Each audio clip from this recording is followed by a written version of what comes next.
So when I was little, I was super, super shy. I didn't want to I was super shy around other people. I only would let my parents hold me. And so growing up into sport age, I didn't want to do sports. I didn't want to do anything. I wanted to stay home, stay with my parents. So my parents actually made me play basketball. I remember I was crying. I didn't want to go in the gym. I was crying, but it turned out to be one of the best things that ever happened because once I was in there, I was super eager to go back and play over and over and over and over again. Never cried again. So I got here because I played on an AAU team since I was 8. I played 8 to probably 14, and then I played in high school. And while I was in high school, I played on another travel AAU team, and our old assistant coach, Aubrey Callan, saw me playing in San Diego, California against Oregon Elite, and I was actually playing with Abby Farmer's sister, which is a weird little connection there. And I played really well, and they offered me after that. So then I ended up here. It was my first visit, so I was super nervous. But I came here, and all the girls were super nice. I remember all the girls. And I just like the location. I'd never heard of Lewis Clark State before, but once I got here, it was nice. It was a good fit. It was super close to home, and family's super big to me. And they're good at basketball, so I was like, okay, here we are.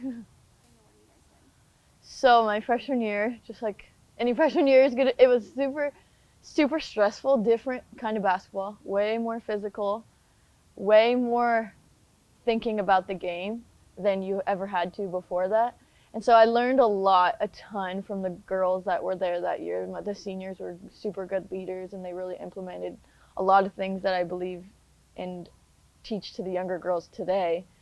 And so they just worked hard, and we all worked hard together. We played for each other, and we got to the championship. It was honestly an unbelievable year. Super fun. It was it was a good experience. It was super good. I don't think of it as any other kind of a game. I think we all went into it as it was another game, and we just got beat, but I don't think we played bad. Just yep. So I was playing. It was here.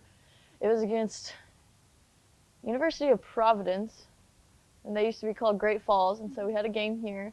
It was a Saturday. I think it was a 2 o'clock game. And I remember driving to the gym. I was like super excited. The sun was kind of like shining, just being like super upbeat. Like okay, like I'm ready to play. Going out there, doing our regular routine. First time I touched the ball, make a move to the basket, spin move I've done 100,000 times. Just my right foot slipped, and next thing I know, I was screaming.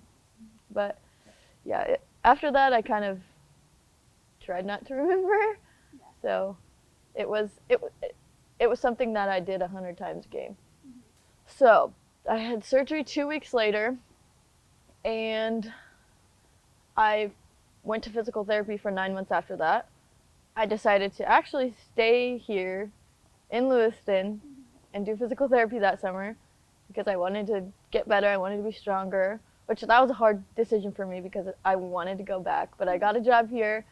I went to physical therapy every morning, and I think that was a good learning experience for me because I was living in the apartment by myself, going to work, doing physical therapy. It was a tough time, but I think it was a good time for me to grow.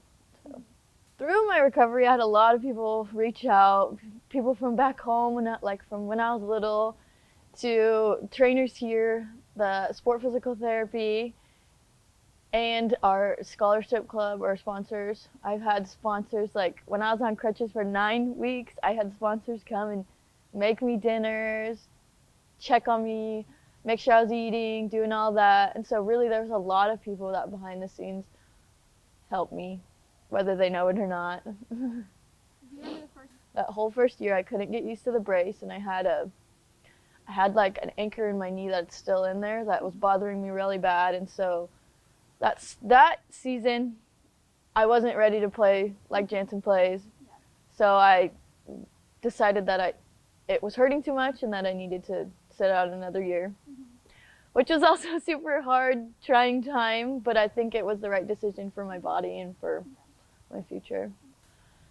So like now, I always tell the girls cherish it. I know it's hard to get up at 6 in the morning, but it's easier to get up at 6 in the morning when you can play basketball. So just cherish it, go out there, take advantage of it, because it really can be taken away in 0.2 seconds doing the same thing you do every day. So it's made me appreciate it more. It's made me think about, and honestly, being off the court for that long made me a better basketball player because I got more of the coach's mindset. Being next to Coach and Goose during every single game, I'd hear what they'd talk about, and I think that I learned how to read the defense better, and I got a totally different perspective that I wouldn't have gotten if I didn't sit on the bench all that time. So I think it was good. It was definitely hard. It wasn't, but I also, like I said, it helped me grow. I wouldn't be who I am now because, so I think it was meant to happen, whether I wanted it to or not. Sometimes the worst thing you want to happen is what will make you the best or the best version of yourself at the time. So I think I was needed to go through it. So I was coming back for the 5th year the whole time after I redshirted. I knew I wanted to come back because once you start something, you have to finish it, and that's always what we've always been taught when we were younger. And without a doubt, I wanted to play. If I had another year, I was gonna play it. So that's where we're at now. Hopefully, we're gonna play soon. What about? So, Lewis Clark State and just like Lewiston in general, it is such a special place, and I mean it when I say that. Like, you're gonna meet special people. You're gonna get a community that likes to support you. And you're gonna get something here that you don't get somewhere else. You're gonna have nice facilities, you're gonna have trainers that do anything for you, you're gonna have everything at your fingertips and everybody wanting the best for you. And so I really truly think that being a Warrior is that. You're going to have love and support all around you. So yeah, I think the Warrior way is just the community, the culture that we have here. It's supportive. It's everybody wants everybody else to succeed, regardless of who you are, what you're doing. Everybody wants to see one another succeed. That's what I think it is. So I'm very happy I chose to be a Warrior.